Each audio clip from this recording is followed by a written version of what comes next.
My mom got an urgent care degree a couple of years ago, and one thing about her is that whenever she decides to learn something, she doesn't just learn it, she goes all in. She studies everything in detail, remembers every little step, and somehow ends up getting a really high score. So naturally, when she finished her course, we all thought, okay, if something ever happens, at least mom knows what to do. And then one day, we got to find out just how useful that degree actually was. My dad had low blood sugar. At some point, he fainted. My mom was there. My aunt, my mom's sister, was also there.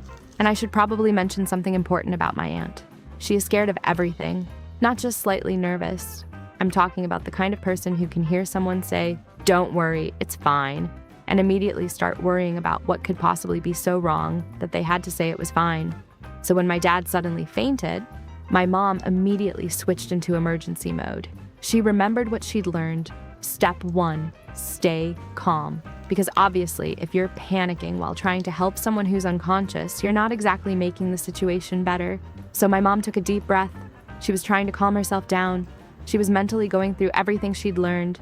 My dad is on the floor. Okay, stay calm, breathe, think, help him. And then my aunt looked at my dad and fainted, just like that. Now there were 2 people on the floor. My mom looked at my dad, then she looked at my aunt, and I can only imagine what was going through her head at that moment. Because she had spent all that time studying emergency care, memorizing procedures, preparing herself to deal with emergencies.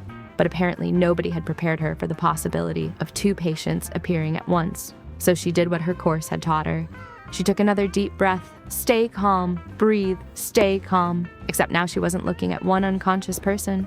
She was looking at her husband and her sister, both lying on the floor. And somehow, she actually managed to keep her head. She helped my dad, she helped my aunt, she handled the situation, and eventually both of them were okay. But the most important part is what my dad told us afterward. He said that while he was coming around, he could slowly open his eyes, and the first thing he saw was himself and my aunt, both lying on the floor. And then he looked over and saw my mom standing there, taking deep breaths.